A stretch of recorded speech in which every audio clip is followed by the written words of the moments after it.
Hey guys, so this week we're going to be focusing on figurative language.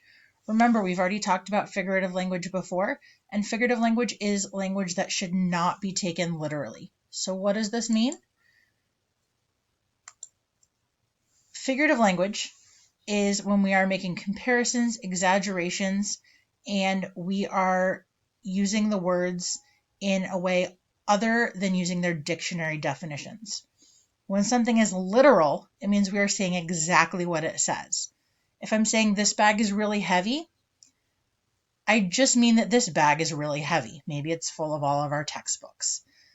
If I say, I want you to bring a pencil to class, I mean, I want you to bring a pencil to class.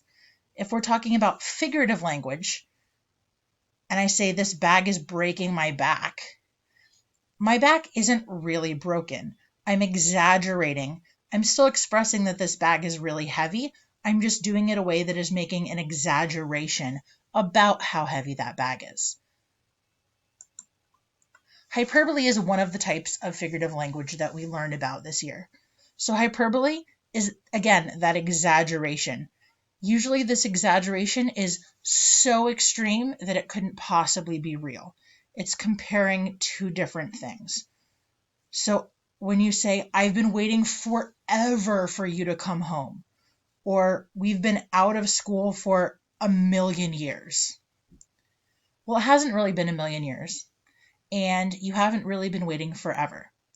You are exaggerating in order to make a point about how long it seems like it's been. Our next type of figurative language is personification.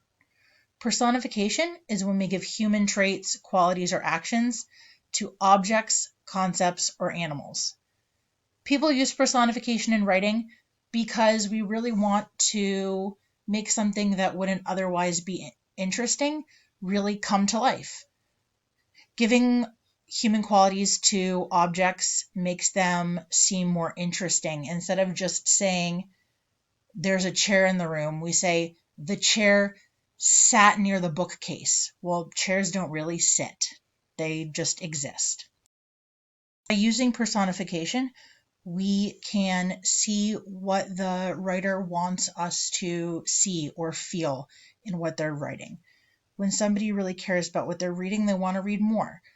So we can say that a cat is sitting on that chair, or we could say that a cat is talking to its owner.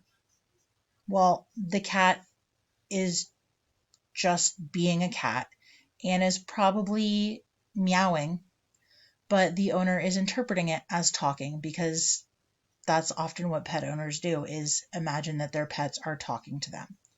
The cat isn't really talking, but it's just the way that the owner is perceiving, or that the writer is perceiving it, is that the cat is maybe pleading for food, or my cat cried to me and said, I want to go outside.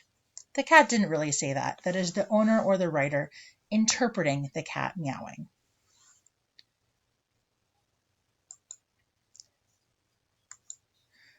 The next type of figurative language that we're going to be talking about is actually going to cover two terms we talked about, similes and metaphors. Remember, similes and metaphors are both comparisons, but there are some distinct features between the two different terms. We're going to start with a simile. A simile is a comparison, but it has like or as. That's really the difference here.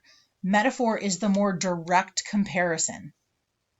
So when we're looking at something and deciding whether it is a metaphor or a simile, you're going to look and see if it has that like or as. If I say that a cloud is a pillow, I don't really mean that that cloud is a pillow. I'm not going to lay down and take a nap with it, but I'm describing how big and white and fluffy that cloud is. This is a metaphor. It is a direct comparison. If I say that the cloud is as fluffy as a pillow, well, suddenly I'm using that word as in there. Now it becomes a simile instead of a metaphor. Our example on the screen here says simile. She's as happy as a clam. The metaphor would just be she is a happy clam.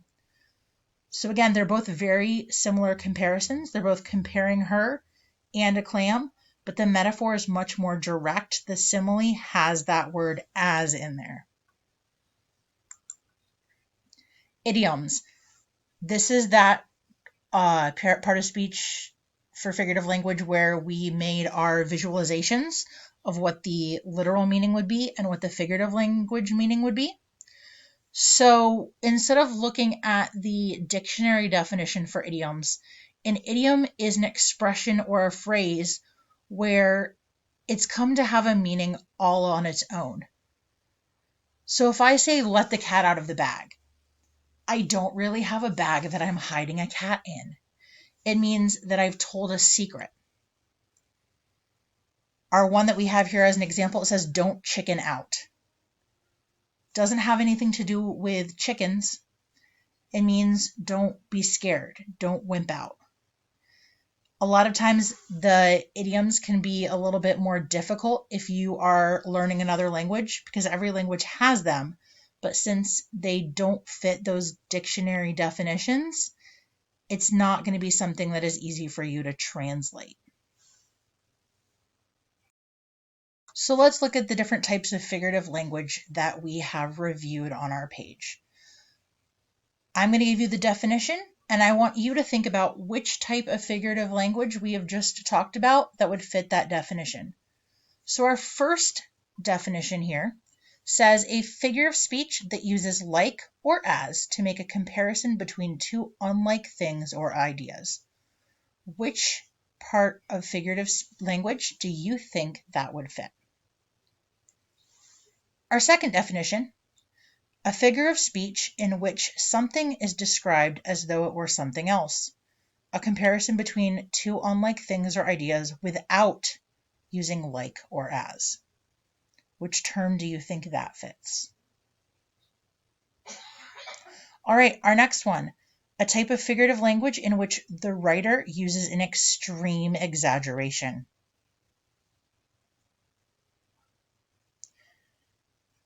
Next up, a type of figurative language in which a non-human subject is given human characteristics. Which term do you think that fits? And the very last term we've got here, an expression whose meaning cannot be inferred from the meanings of the words that make it up. For example, kick the bucket means to die.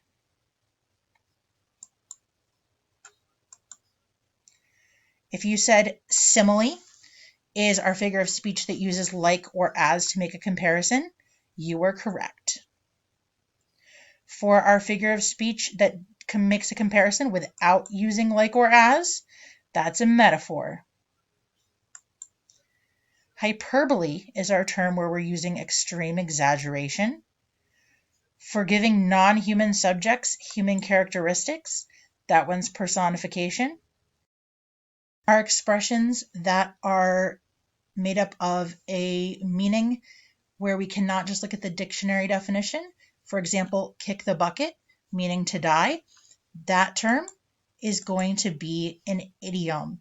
So if you got all of those correct, congratulations. If you maybe didn't get all of them correct, that just means you need to go back and do a little bit more studying before you do those quiz pips.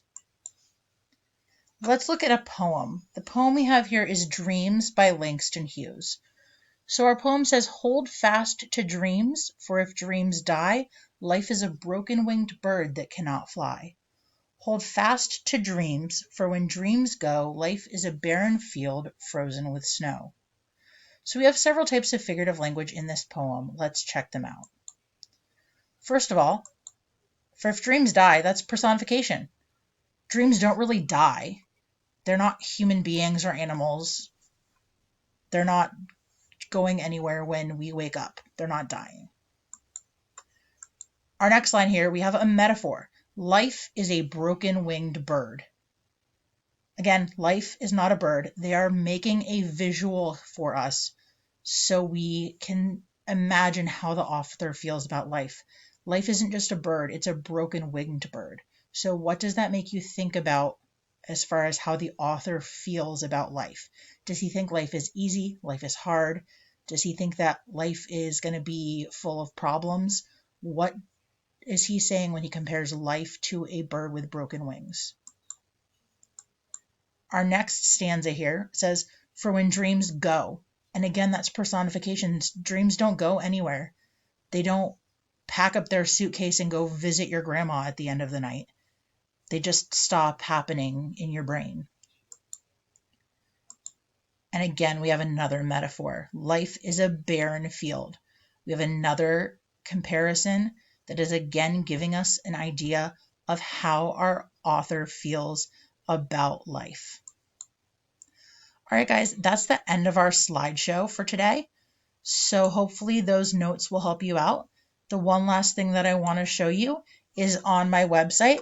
I've updated the this week information for figurative language, but I also want to show you, if you go under distance learning content, all of your review activities and the PowerPoint materials are going to be listed under distance learning materials in the Poetry and Figurative Language folder. So if I click on Poetry and Figurative Language, I have Figurative Language Practice. I have the Figurative Language Packet, which some of you still need to do, and I also have a Microsoft Form version of that. I have a Literary Devices and Figurative Language Practice. I have some doodle notes, so there are lots of different activities for figurative language that you guys can be working on this week. All right, that's it for today's lesson, and I will hopefully see you guys and talk to you soon. Bye.